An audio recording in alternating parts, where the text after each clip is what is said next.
So tonight we'll be talking about healthy eating on a budget, which I think it's a very important thing to talk about. I think food prices now are especially higher than they've ever been, and it's difficult to try to really focus on eating healthy while still managing our budget.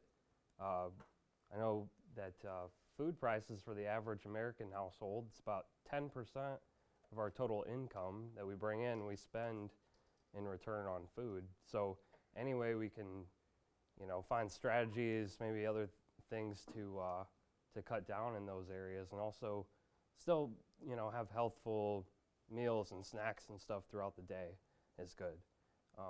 So before we get started, a little bit about myself. Originally from Orangeville, Illinois, if anyone knows where that is. Small little town. Went to school there. Then I went to Highland Community College in Freeport, and then transferred on to Illinois State University, where I got my bachelor's degree and also my master's degree in family and consumer sciences, food, nutrition, and dietetics. The first year I worked out of college at Hendrick Medical Center in Abilene, Texas. It was a big 400-bed facility. I worked as a clinical dietitian for a year there before coming to CGH, and I've been at CGH almost 2 years. It will be in September, and I work at now it's the downtown clinic. We were on the second floor here, but we recently moved, and I'm in the diabetes and nutrition department. We have myself, a registered dietitian, and then we also have 2 other diabetes educators that work there. And I get this question a lot. What is a registered dietitian? What's a registered dietitian versus a nutritionist? Well, as a registered dietitian, as it says here, we practice what's called medical nutrition therapy, and it's a therapeutic approach to treating chronic diseases, chronic illnesses, with especially tailored diets or food plans, and we use evidence-based research in everything that we recommend. So there's a lot of different diets out there. There's a lot of different supplements and things, but we always try to steer people towards what's in the research, what's backed up by science. And we know nutrition's not an exact science, but there's a lot of different components of healthy eating that a lot of people should incorporate into their everyday eating. So hopefully we'll touch on some of those things. And I don't know how many of you have seen this by any chance, My Plate. It's been around for a while. This is like our food guide of different food groups and kind of the portion sizes to include on our plate, and kind of a nice visual with a plate and just kind of what we include on there. This is ideally based on a 9-inch dinner plate, just to give you an idea, and some of the different food groups. And I'm going to talk a little bit about each one and some ways to get more of those into our diet and ways we can do it by saving some money. So the first one, our fruits and vegetables. Really, any way you can get more fruits and vegetables in our diet, we know that's going to be a lot better for you overall. Canned, frozen, fresh, those are all great forms to include. So for, fresh would be, I guess you could say, the most ideal, but especially in Illinois, it's kind of hard to get it in season, and it doesn't always taste the best. So frozen and canned fruits and vegetables are a really good option. And canned vegetables do tend to be a little bit less expensive overall than fresh and even frozen. But trying to buy your fruits and vegetables when they're in season, that's generally when they're going to be a little bit less expensive, so that's a good thing. Also looking for, just some tips too. When you're looking for your canned, frozen vegetables, trying to find ones with less sodium in them, especially the canned foods. So look for reduced sodium or no salt added on the food labels. And if it's frozen vegetables, you have to look for the ones without the added sauces or seasonings. Those things are going to have less sodium in them too. So just some helpful tips. Another important reason why to choose our canned and frozen over fresh. Sometimes we buy fresh. We buy a big thing of salad, right? All these vegetables. I'm going to have all these throughout the week. Well, a lot of times half of them get thrown out in the garbage, which is unfortunate. And it eats into our budget too. This was a nice infographic that I found, and it says 15 to 20% there at the bottom. 15 to 20% of the food produce that we buy gets thrown away by the average American. So canned, frozen have a lot longer shelf life. They're a lot more, they'll last a lot longer for you. So they're definitely good options. You can maybe use your fresh produce towards the beginning of the week and then switch to your canned and frozen produce towards the end of the week. So you'll save money that way just by preserving what you buy on a regular basis. And that's where this fruit and vegetable storage guide came from. Because hopefully that helps too, to give you some ideas of, well, if I buy apples, for example, do you leave it on the counter? Do you put it in the fridge? Some people like it cold. Actually, if you keep it in the fridge, it'll last a little bit longer. So, there's little things like that that are just kind of included on that handout that help you to kind of extend the life of your fresh produce too. Other good thing about canned vegetables, they have almost equal or even greater nutritional value than some fresh produce in some instances, like the tomatoes up there. Canned tomatoes actually have more vitamin C and something called lycopene that is kind of unlocked when you have it cooked or canned, and so you get more of that nutritional value from it in the canned form versus eating a raw tomato. So it's just something kind of interesting. It's always good to have, I think, a 50-50 split of raw versus cooked vegetables too. So it's a good way to get that in.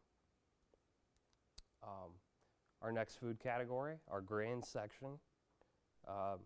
Ideally, including more whole grains into our diet is ideal. That's important because they have a lot more fiber in them. So that's going to help you in a lot of different ways. Trying to look for store brands of your whole grain cereal, different types of whole grains like oatmeal or whole wheat breads or some of those different kinds of things. And if you haven't gotten on the whole grain bandwagon yet, you can just start by substituting a few of those things that you like to have most often. Maybe try the whole grain option once just to see, kind of move towards including more of those things just in everyday eating. You can always sneak in half brown rice with your white rice, and that kind of helps you get a little bit more of that fiber too. A good tip with our whole grains and grains category in general, you can cook up a big batch of those ahead of time, and you can actually freeze some of those, and they keep pretty well in the freezer, and you can pull those out, reheat them in the microwave, maybe add a little bit of liquid to it, and that kind of softens it up a little bit. But that's something too that that's pretty inexpensive, that you can add more of into your diet and have that on the side with some of your other different food groups.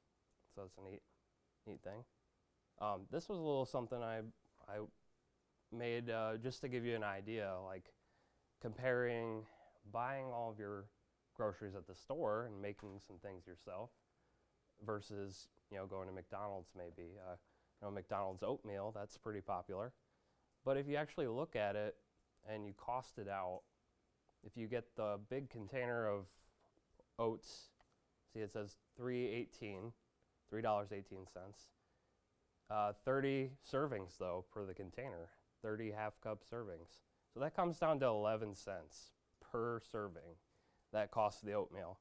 And when you throw in some of the other, the main ingredients that are included, that McDonald's includes in there, even when you add in all those other things, it's still about $1 less per serving, which, you might say, well, I'll just go to McDonald's and they can make it for me, right?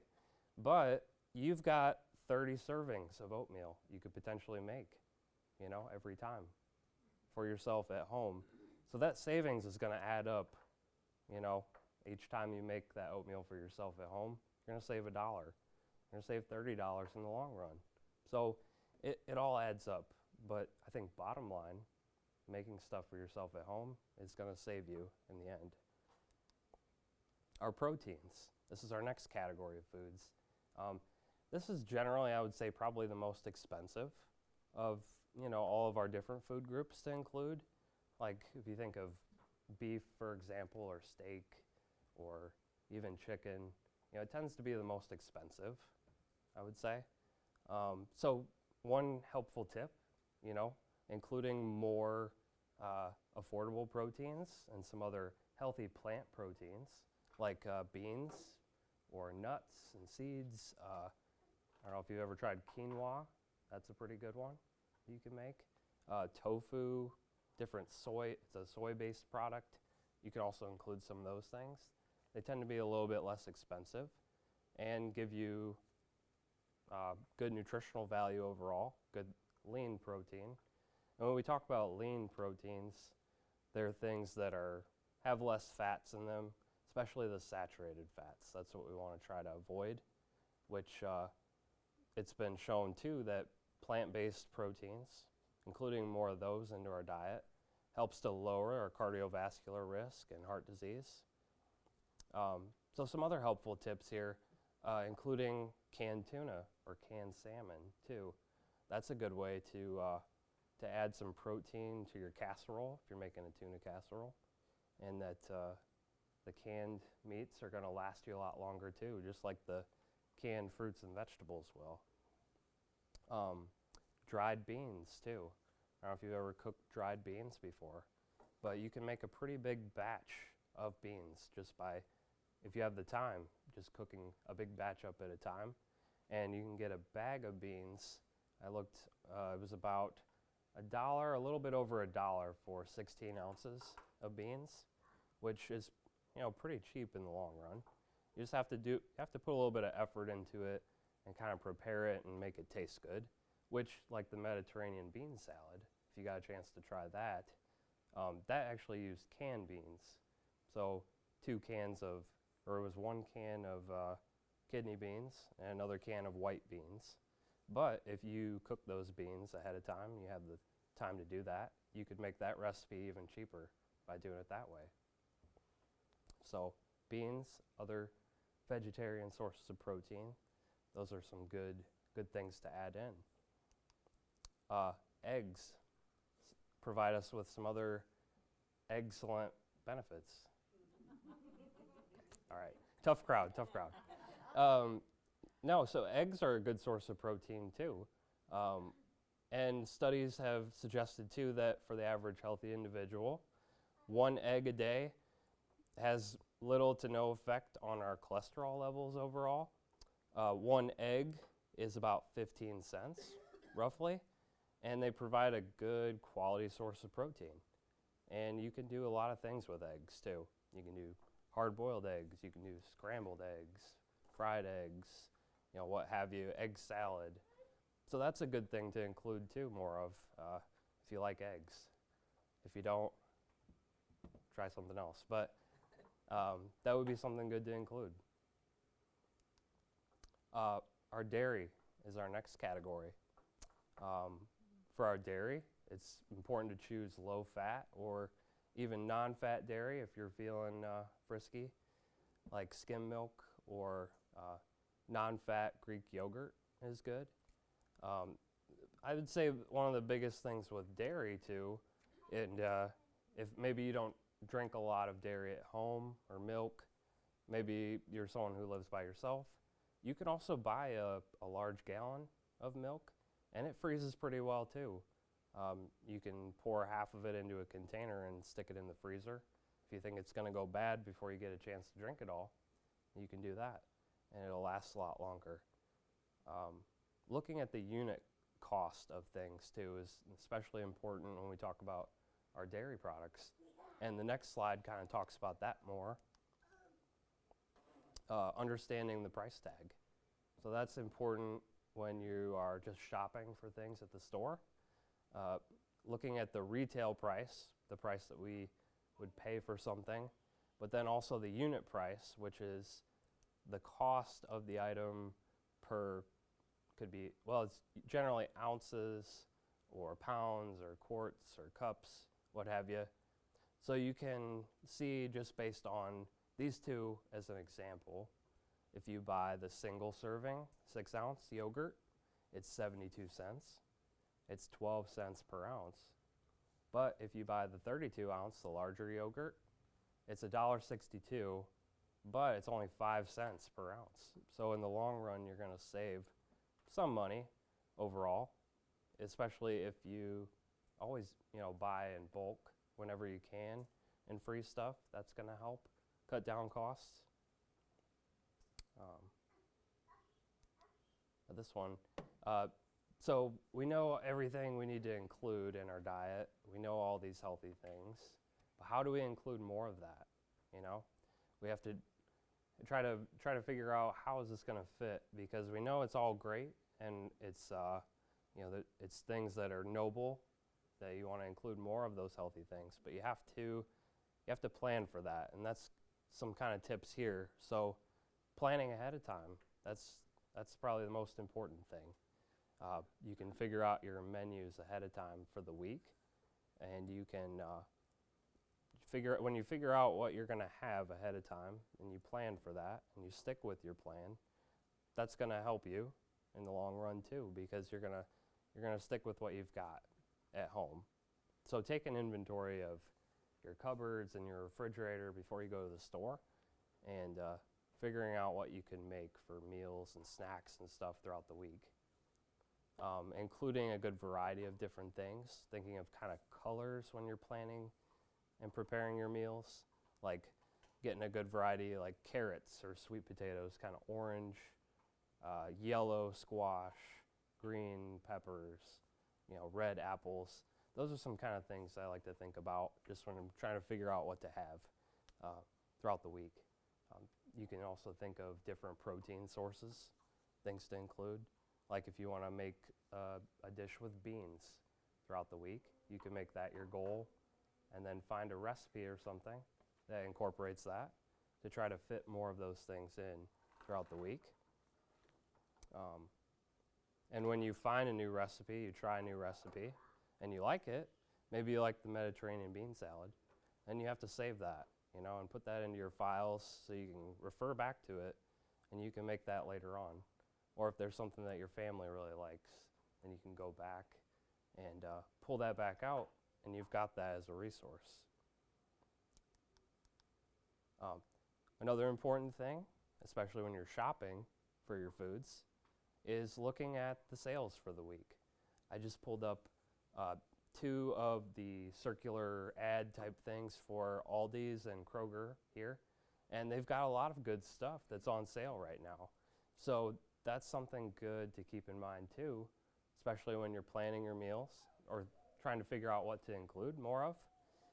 Like your avocados, that's a pretty good price for avocados, 49 cents each. So maybe, you decide to have a salad this week, slice up some avocados, put that in there. Or you could put avocados on your whole wheat toast, something like that. Peppers, $2.29 at Aldi's for a 3-pack. That's pretty good, I would say. So just looking ahead and looking at some of the sales prices on stuff, that's a good way to, kind of save overall, or clipping coupons and things like that. And trying to find some of those produce items, some of those other food groups that we talked about before that kind of are included in the My Plate when you're figuring out what to have, what to shop for. This one is another Kroger one. Potatoes, those are a good go-to that are pretty inexpensive too. So 2 for $5, and you get, I think it's 3 pounds of potatoes, which that lasts quite a bit. You can make a lot of stuff with potatoes too. Let's see. Yeah, I think I covered asparagus, That's something that's kind of a springtime vegetable that's coming in season 2. So now that it's coming in season, it's going to be a little bit less expensive, hopefully. So it says $1.99 a pound there. Could be really good grilled if you like to grill. Toss it with a little bit of olive oil. Maybe put some garlic on there, some Parmesan cheese. There you go. You just have to get a little bit creative sometimes. Other important thing is to kind of stock up on some of your pantry staples. And these are some things that I like to have just on hand so that you can include some of your other produce items maybe and add some of these other things in for seasonings, add some flavor to your foods. I also include like the beans and dried lentils too. Those are some good things to include for some proteins. Our herbs and spices, that's a great way to add flavor to our foods too without adding a lot of sodium. You can add some different herbs and spices to a lot of different things. Your meats, your vegetables, your grains recipes. So that's something good. Popcorn too. That's if you buy the popcorn kernels versus the microwave popcorn that's already in the bag, you can make your popcorn yourself too. One thing that I like to do is just put a couple tablespoons of kernels in a brown paper lunch sack, just kind of fold over the top. You can stick that in the microwave for a few minutes and it'll start to pop, and then you can pull it out and you can put some they have different seasonings and stuff you could put on there that are sodium free, or you could use some margarine or something like that. So it's a lot of different things that you can find to add some flavor to your foods and without adding a lot of sodium, trying to keep it healthy. Let's see. Some other helpful tips. Of course, cooking your meals at home as much as possible. That's going to help you to save money. I think to go along with that too, just trying to do as much preparation ahead of time, especially if you know you have a busy week coming up. You know, if there's a day during the week that you're off or you have more time to kind of prepare things ahead of time, maybe cut up vegetables, that's going to help you. If you can, growing a garden, is very helpful too. You can grow some tomatoes, peppers, a lot of things. Do pretty well, I would say, mid to late summer. Buying in bulk, like I mentioned before. Stocking your freezer up when you can. Making your grocery list based on those ads, based on what's on sale is helpful, and sticking to it, which number one rule for grocery shopping is you don't go when you're hungry, because you'll end up with a lot more things in your cart than you really intended on. So that's also a number one rule. Just some additional resources for you guys too. Allrecipes.com is a good website that you can actually search for recipes based on the ingredients that you have on hand. And they have a lot of healthy recipes and other things that you can find. The American Heart Association, the American Diabetes Association, some of those good professional organizations, you want to try to look for some of those things because they have a lot of reputable recipes and things that a lot of times they'll include like the food label on there too, so you can have an idea of the nutrition in that. The USDA, the choosemyplate.gov website is where I find a lot of my stuff too. They have a lot of good resources available for all ages too, ranging from kids to older adults. And the Sterling Public Library too, just to throw that one in there. I know they have computers and things that you can use too. Plenty of recipes and cookbooks and things too that you can check out. And just as a final note too, I just wanted to make a note that it's important to attend, any free health screenings that are offered. And CGH does the blood sugar testing and blood pressure screenings here at the main clinic. The first Thursday of every month at 8 to 9:30 a.m. So that would be, I think, April 4th would be the next one for that. I think it's definitely an important thing, because if you don't know what your blood sugar is, or you don't know what your blood pressure is, then there's no way that you can really keep track of that, and you don't know if there's a problem until you go and get checked out. So I think just taking advantage of some of the free services here is something very important just for your health overall. So just wanted to throw that in there too. And John, I'm going to clarify, just because I know there are some people in the room that come to our screenings regularly. The first Thursday of the month, we're in the main clinic lobby. The second Thursday of the month, we're in the hospital lobby. And the third Thursday of the month, we're at County Market. And then we're also at Westwood on the third Friday of every month from 8 to 9:30. So Okay. the times are right, but the locations are not all there. Gotcha. Okay.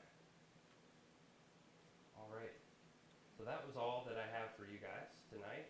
So I can open up the floor if there's any questions or anything you'd like me to go back and talk about or touch on a little bit more. When you prepare like a bag of beans, can that be frozen? Does that freeze up pretty well? Okay. Yeah. Like if you cook it ahead of time and then freeze it, Yeah. that should be good. Okay. I think just like with the grains, maybe adding some water or some low sodium chicken broth or something like that when you reheat it Okay. is good.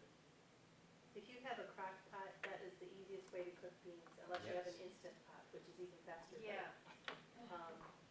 Because you don't have to do the soaking Right. Right. with the crock pot. You can rinse them and put them in there, cover them with water, and 6 or 8 hours later, they're done. Okay. When you talk canned tuna, are you talking with water or vegetable oil or what? Ideally with water would be best. Yep. And light tuna would be good. I don't know, I just bought it from Wild. Yep. And there is low sodium, no sodium tuna if you look carefully. Yep. It's another of those products that could be really high in sodium. Yeah, exactly. Yeah. Yes. On your sheet here, it says onions and potatoes, and it says keep away from each other. Why is that? So one of the reasons why we want to try to keep those away from each other, they put off different types of, well, the onions especially put off a special type of gas that kind of, when it interacts with the potatoes, it makes the potatoes turn bad a lot more quickly. Really? Yeah. So there's some certain, and where it says like the high ethylene gas producing foods, those ones you want to try to keep away from each other too, especially like bananas are one. But they'll turn brown a little bit quicker. Yeah. Good question. Yes. I've been low carb dieting for about 3 years, 3 years now. I've learned a couple of tricks that I thought I might share. Yeah. I make 10 servings of oatmeal at a time, regular old-fashioned oatmeal. Do it, I have a steamer, rice cooker I Oh. make it in. There's a porridge thing, that's oatmeal. Or you can just do it on a pot on top of the stove, but then I pour it in a plastic box, container, and put it in the refrigerator in the back, and it works. Just take out what I need before work every morning, and it's Yeah. done, I don't have to wait for it. That's And I can awesome. still add what I want to, cinnamon, nuts, whatever. Yep. Boiled radishes taste just like new potatoes, Okay. and in the beginning, they look weird, but you can mix them with potatoes, and it's less starch, they're healthier for you. Yeah. Yeah. But it's absolutely amazing, like if you didn't put them in there when they were red and see them coming out, it's just amazing. And I was wondering what category nuts go in. I'm having, is it a grain? It's more of like a fats category, but they do have some protein with them. So nuts kind of float between a couple categories. Okay. Yeah, they're actually more fats than proteins, but healthy fats. Yeah, The portion sizes for nuts are just generally a lot smaller, yeah. as I'm sure you've noticed. There's only 1 or 2 brands of peanut butter that don't have sugar. So you have to Yes. really, really, really be Yeah, I make large pots of soup. Usually they're a tomato-based soup or maybe a broth, chicken base or beef base or whatever. Yep. That, if you think about it, if you're not using a lot of starchy vegetables, just use the regular green vegetables, red and all that stuff.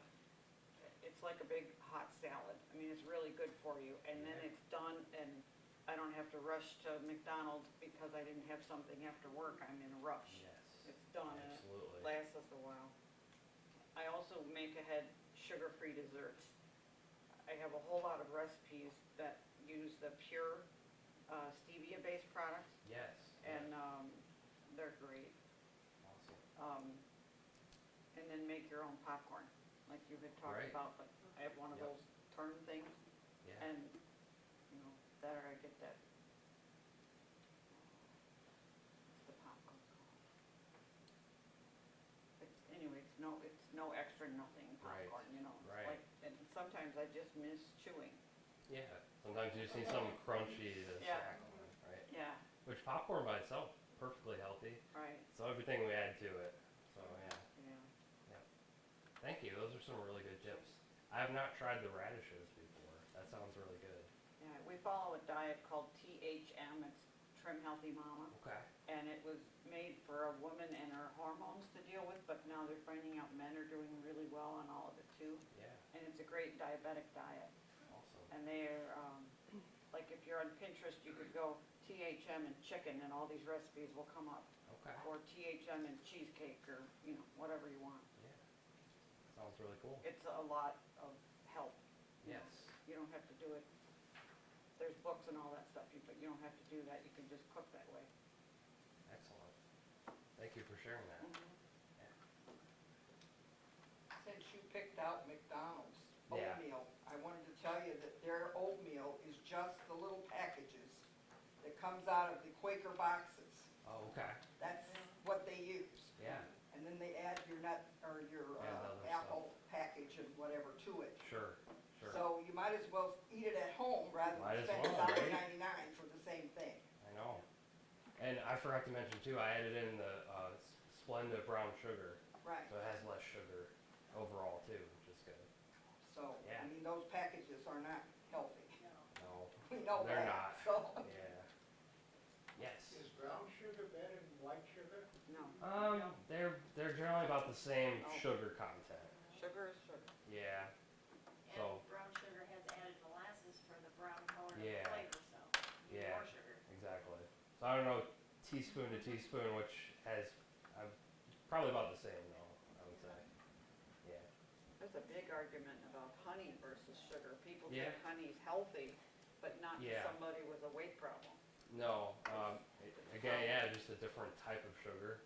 Of course, you can get honey that has, locally grown, and it has other good things in it too, which is awesome. But it still has sugar, so you have to.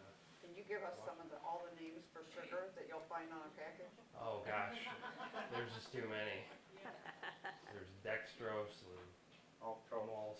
maltose, Glucose. Sucrose. high fructose corn syrup, It's got a and corn hose syrup. on the end of it. Yeah, the list goes on and on.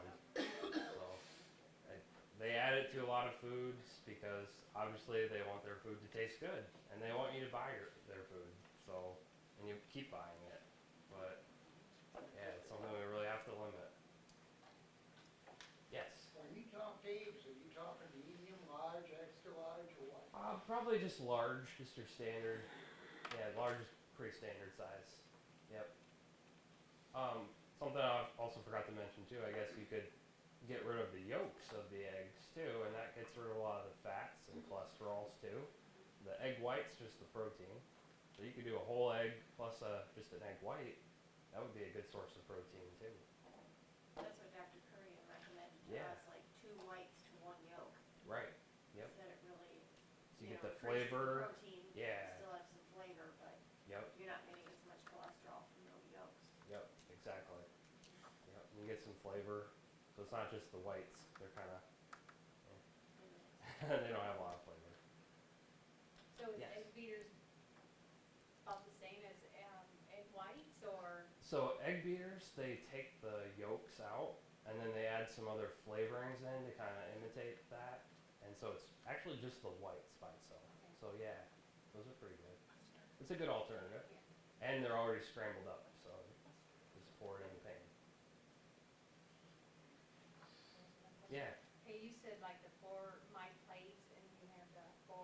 Yes. So what, amount of servings are you saying per each? It depends on what you Sure. want to put on your plate? Yeah, and so I guess typical serving sizes, like for your fruits, might be half a cup to 3/4 of a cup.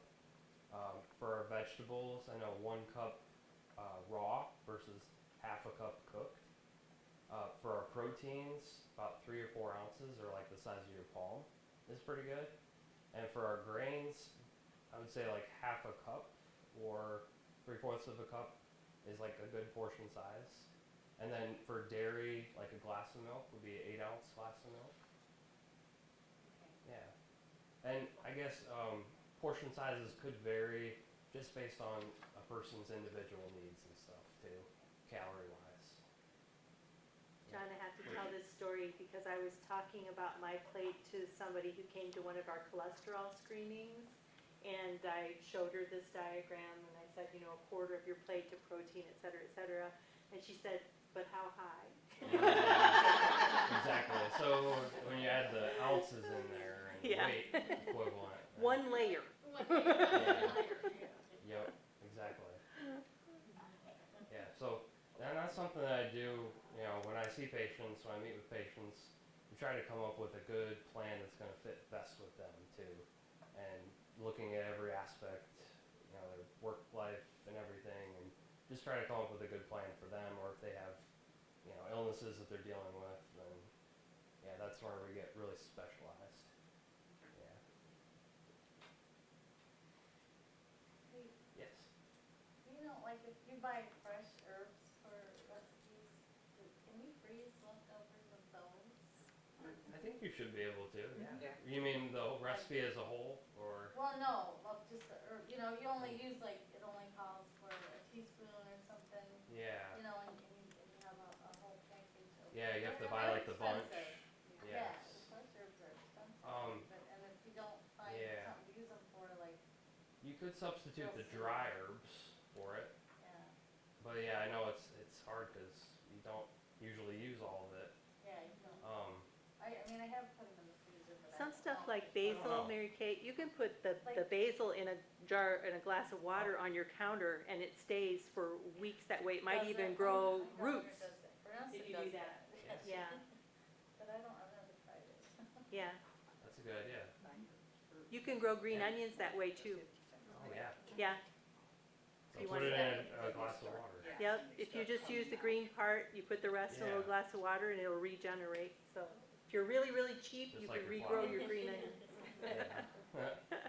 Yes. How would you get your lichen if you can't eat tomatoes?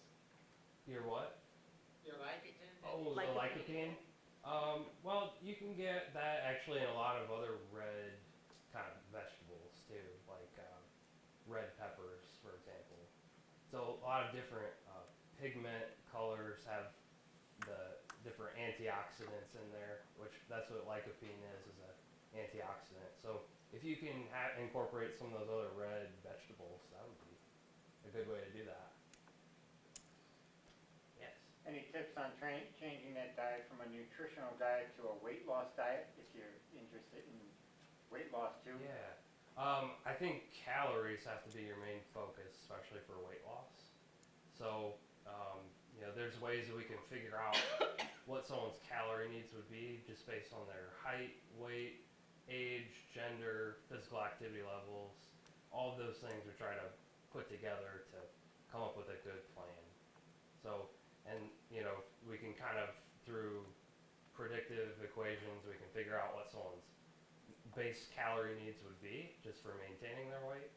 And then we try to reduce your calorie intake by 200-300 calories a day to hopefully lose weight gradually.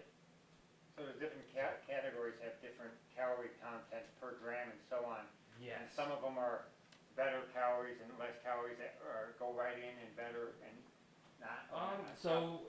If we're thinking about like the calories we get from food, we have kind of 3 major categories of what we call macronutrients, and we have carbohydrates, proteins, and fats. 1 gram of carbohydrates provides 4 calories per gram. 1 gram of protein provides 4 calories, and then 1 gram of fats provides 9 calories. And our body kind of uses each of those nutrients a little bit differently. And we need to include all 3 of them, but we need to make sure it's in the kind of the right ratio. And carbohydrates are our main energy source, but we know if we get too many of them, it's not good. So it really depends. You know, it's a loaded question. Yeah. That I would probably, we would have to figure that out together. Just figuring out what a person's individual needs would be. And I think that's part of the Yeah. design behind the My Plate concept, rather than showing you a pyramid, is that you can Yeah. see, how do I put a plate together that's gonna give me the right mix of protein and Yeah. carb and fat? And fat's not on there because it's contained in the grains and the dairy and the protein usually. So I think anybody could lose weight if they kind of made every meal look like this. Probably. Yes, Although you can overeat healthy foods too. Yeah. yeah, exactly. So, Yeah. yeah. Or avocados, Well, for example. And you only had like 3 or 4 meals a day, not 12. Yes, exactly. That's breakfast, lunch, and dinner. Right. And that's a 9-inch dinner plate. So, yeah. But then, yeah, like avocados, for example. A whole avocado is about 320 calories. Yeah. And avocados are really healthy, so why can't I just eat them all the time? Well, you have to be mindful of other things too. So it's a balance, but just and focusing on the My Plate. That's a good starting point, I think, and a good food guide of just including more of those things on our plate. Yeah. Good questions so far. We're drinking Yes. almond milk in our house. Yeah. And we're doing a plant-based diet, kind of getting rid of the dairy a little bit. What category would almond milk fall into? It would be like dairy, but just a dairy kind of substitute, I Okay, 'cause guess. it has calcium in it, right? Yes, Okay. yep, they fortify it with calcium and vitamin D, so that's Okay. good. But the calories come from fat. That's Yeah. where the calories come. Yeah. Okay, Yeah, from it's a the, fat. from the almonds. Yep. Yeah. Some of Yeah. it's got Unless you added get the sugar, you have to be careful sweetened of which kind. one you're getting. Yeah, you can get Right. you can get Right, unsweetened but or we're not regular. I mean, we're not completely sugar-free, but, Yeah. yeah, but my husband Yeah. prefers the vanilla, so that's Yeah. what we're getting. Yeah. I can drink plain just fine. Yep. He Yep. prefers the vanilla. I prefer the chocolate. He prefers the chocolate, but, yeah, we Yeah. have been doing, compromising and doing the vanilla. Yeah, I would say that's a good dairy substitute. Okay, Like they make the almond yogurts and stuff too, or Yeah. soy yogurts. yeah. Yeah. They're hard to find around here. Yeah. We have a plant-based eating Kroger. group, I didn't know if you knew that, No. that meets at the hospital here once a month. Okay, Yeah. So if that's something your family's interested Yeah. in, our next meeting is next Friday here. a week from this Friday? Yes, April 5th. Okay, At 11:30 we start. We serve lunch at 11:30. It's $5 a person. okay, And we serve a plant-based lunch that our chef at the hospital here has prepared. okay, And then have a program that has, it's related to plant-based eating or, yeah, yeah, next week's program is actually about gardening. okay, Nice. thank you. You're welcome.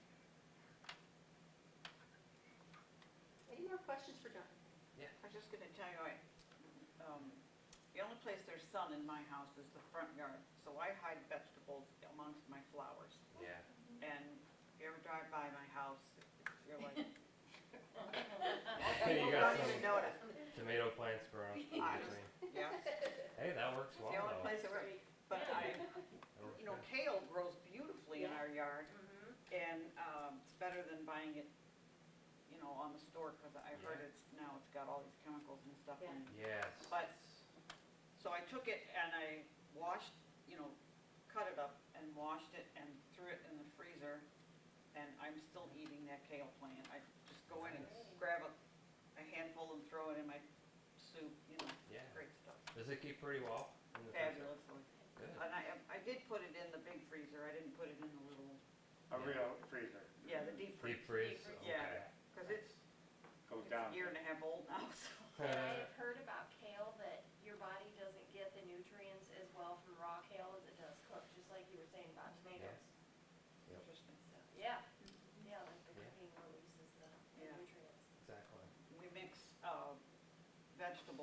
almost every time, like if I make scrambled eggs, I'll throw in some kind of vegetable first and then put the eggs in. It's almost like a omelet or quiche-like kind of a situation. That sounds good. And you can make ahead those muffins, if you've ever seen those where you take a low-carb bread and chop it up and put it in a muffin tin. And I put it in those paper things because those eggs like to stick really good and they're hard to clean because of the proteins in them. So you're in essence making a casserole, but you're making it in individual servings so that you can take it out and eat it before work and, you know, have everything done. Yeah. So you make those little egg things with some kind of meat, some kind of a little tiny bit of bread, a little tiny bit of cheese, and scrambled eggs, and throw it on top of there, bake it, and then throw them in the refrigerator, and you just Yeah. nuke a couple before you're gonna eat them. That's really good. Yeah. I think you need to come do next week's. I've learned a lot, boy. Do some food demonstrations.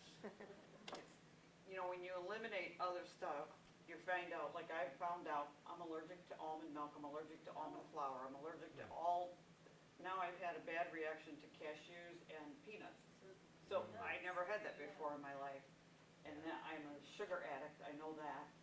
And it's as tough to beat as probably drugs are for some other people. I mean, it, you know, like, but the key for me is I love Diet Pepsi with all my life. If I have a Diet Pepsi, I want sugar, candy or Tricks something. your brain. Yeah, Even though there's no Yeah. sugar in it, the sensation tricks your brain It into does. thinking. Yes. So we That's make why these- diet soda we is make, bad for diabetics, because you think you're getting sweet, but then you're still craving sweet because it's not Right. sugar. right. Yeah, it basically tells your brain you're getting something sweet. It tells your pancreas needs to put out more insulin, whether you're eating more or not. But higher levels of insulin in our body tend to make it easier to gain weight. So Yeah. We do real well at home. It's when we go out to eat that we have. It sounds Right like you down the do a good toilet. job planning, and that's really key. yeah, Yeah, planning is to key. plan your meals, so, There's a million diets out there, so how do you like compare like, you know, any favorite diets like the Mediterranean diet or anything else to like your nutrition diets and things like that? Yeah. Mediterranean diet's one of the best ones I would say out there, definitely. I think just anything that incorporates more of really any of these food groups, you know, any type of diet that really emphasizes the fruits and vegetables, whole grains, any of those things, I think that's, you know, pretty good to include. I think a lot of them just do it in different ways, you know, but if you really break down the diet itself, whether it's Whole30 or if it's something else, you know, they really do a lot of the same main components. They just do it in different ways. So, it's the one that you'll eat the rest of your life, is the best diet. You, Yeah. you have to find what works So it's best not, for you're not you. on a diet. Yeah. Right. I don't even like to refer to it as diet. I like to think of it as lifestyle changes. Yeah. Because it's going to be hopefully something you can stick with the rest of your life. You know, you find something that works for you. Up the hill, so. Yes. When you had the ads up there, you had an Aldi's ad up there, and I noticed that mushrooms were on there, and that was a Oh, yeah. pretty decent price. Yeah, 89 cents I think it was. Where do they rank in what we should have, or what we, are they a fat, fruit, fiber? Oh, the mushrooms? Well, you know, they're like a fungus, but I guess they're vegetables category, you know, like a non-starchy vegetable. Yeah. So that would be good in that green section of the plate. They make you can use them also for a meat substitute, Yes, like the big portobello Right. ones. on a bun. Yeah. You can chop them up You and do put them them in instead your of ground buns. beef that you do Right, have. and you put them in and your omelets and things Make like a that. meatloaf kind of a situation with Or you can onions use and the other big- stuff. Portobello cap, if you're eating burgers, you can use that for your bun Yeah. in place of, Yeah. Stuffed with a little meat and yeah. And you can go out, you know, pretty soon it's going to be mushroom picking season Yeah. too. You get your morel mushrooms if you have a spot. yeah, find somebody to tell you where their morel field is. Yeah, exactly. good luck, yeah. I saw something on Facebook. It was like, caution, if you see any of these, let me know. I'll come and get rid of them for you.